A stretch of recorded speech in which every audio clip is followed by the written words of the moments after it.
Hello everyone, good morning all of you. आपके लिए एक और बेहतरीन प्रश्न लेकर आया हूं जो बोर्ड एग्जाम में आपके लिए सहायक सिद्ध होगा। ये प्रश्न संख्या 12 की मैं बात कर रहा हूं। 12 को आप लोग केयरफुली देखिए। 12 क्या कह रहा है, बहुत ही मोस्ट इंपॉर्टेंट प्रश्न है। एनसीईआरटी इसको बार बार पूछ लेता है। कह रहा है कि सिद्ध कीजिए कि समस्त त्रिभुजों के समुच्चय ए में, मतलब ए क्या है, समस्त त्रिभुजों का समुच्चय है, सेट्स ऑफ ऑल ट्रायंगल, ठीक है। और आर के लिए रिलेशन दिया है T1 T2 such that T1 T2 के समरूप है, ठीक। समरूप त्रिभुज है T1 और T2। फिर कह रहा द्वारा परिभाषित संबंध आर एक तुल्यता संबंध है। वही बात, तुल्यता संबंध आ गया, इक्विवेलेंस रिलेशन, जो हम लोग तीनों बातों को प्रूफ करते हैं। भुजाओं 3, 4, 5 वाले समकोण त्रिभुज T1 और भुजाओं 5, 12, 13 वाले समकोण त्रिभुज T2 और भुजाओं 6, 8, 10 वाले समकोण त्रिभुज T3 पर विचार कीजिए। T1 T2 T3 में से कौन त्रिभुज पारस्परिक संबंध रखते हैं। तो ये रहा प्रश्न, और इस प्रश्न का अब देखिए सॉल्यूशन, ठीक है।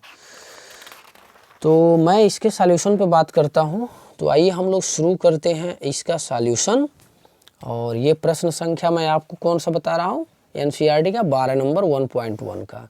तो आप लोग बहुत सावधानी से देखिए। पहले मैं वो समुच्चय को लिख दूँ जो समुच्चय दिया है। समुच्चय क्या दिया है, समस्त त्रिभुजों का समुच्चय, यानी sets of all triangle, sets of all triangle. ये जो है समस्त त्रिभुजों का क्या है, समुच्चय है। इसके बाद जो रिलेशन आपका दिया हुआ है, रिलेशन आप नोट कर लीजिए।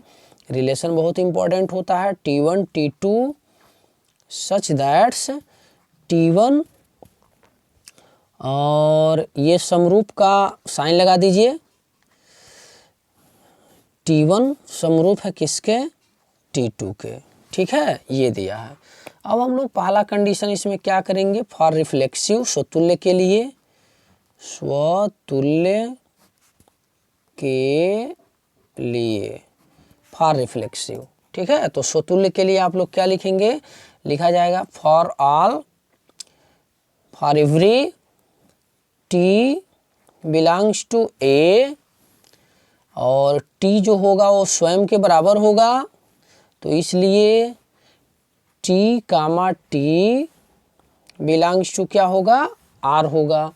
यदि ऐसा है तो ये क्या है, स्वतुल्य है, हेंस ए रिफ्लेक्सिव। तो आप नीचे लिख दीजिए हेंस ए रिफ्लेक्सिव, ठीक है ना। अतः यह एक क्या है, स्वतुल्य संबंध है। तो ये हो गया। दूसरा आइए, दूसरा हम लोग क्या कहते हैं, सममित के लिए, सममित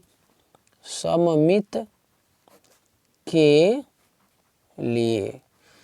तो सममित के लिए आप क्या दिखाएंगे, लिखा जाएगा T1 comma T2 belongs to R, imply that's T1 बराबर T2, ठीक है, क्योंकि वो पहले ही रिलेशन दे दिया है। अब हम लोग जो है T2 और समरूप जो है T1 भी दिखा सकते हैं, इम्प्लाई दैट्स। तो यदि ऐसा है तो T2 कामा T1 भी बिलोंग्स करेगा R से, ये भी R से बिलोंग करेगा।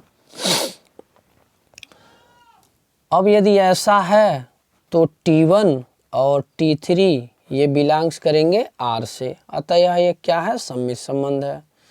अतः यह एक सममित संबंध है, ठीक है। अतः यह एक क्या है, सममित संबंध है। तीसरा देख लीजिए, तीसरा क्या है, ट्रांजिटिव के लिए प्रूफ करना है। तीसरा मैं हेडिंग लगा दूं संक्रामक के लिए, संक्रामक के लिए। संक्रामक के लिए आप लोग क्या करेंगे, किस प्रकार से लिखा जाएगा, T1 T2 belongs two sets of R, और मान लीजिए T2 और T3 भी belongs two sets of R, तो T1 और T3 का आपस में बराबर होना चाहिए। यदि ऐसा है तो T1 और समरूप किसके है, T2 के है, और ये T2 और T3 अगर बिलोंग्स टू R है तो T2 समरूप किसके है, T3 के है। तो अपने आप जो है T1 और T3 का R से क्या हो जाएंगे, संबंधित हो जाएंगे। अब ये जब तीनों हो गया तो हम लोग लिखेंगे अतः यह एक तुल्यता संबंध है।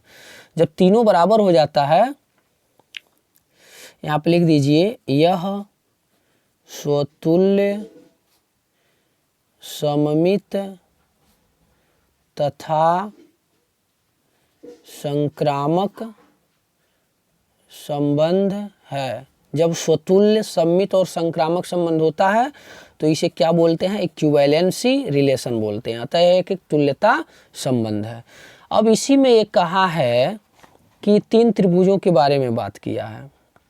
मैं यहाँ पे फिगर बना देता हूँ। पहला त्रिभुज और ये दूसरा त्रिभुज और ये तीसरा त्रिभुज। पहले की भुजा दे दिया है 3, 5, 4 और इसका 5 दे दिया है और 12 दे दिया है और इसका 13 और 6, 10 और ये क्या है 8 है।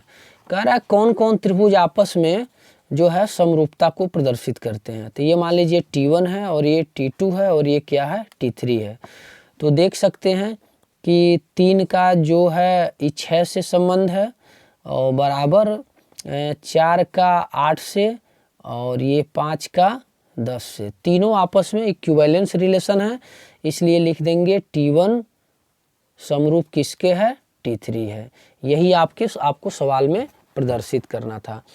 तो ये सवाल जो है बहुत ही इम्पोर्टेंट है, प्रश्न संख्या 12 और NCERT इसको जो है हर साल पूछ लेता है। तो इसका सॉल्यूशन आप लोग एक बार और देख लें, मैं आपको दिखा देता हूँ।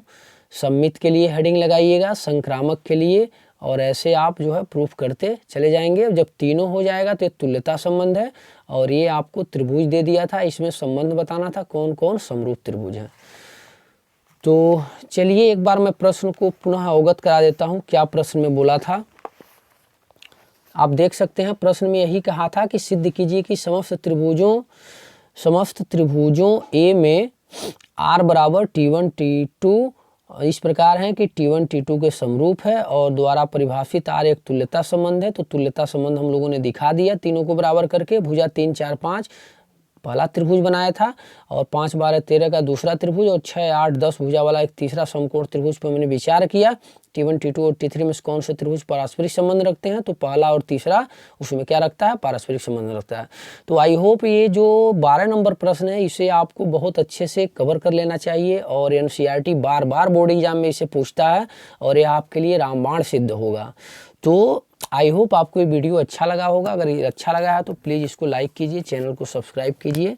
जय हिंद।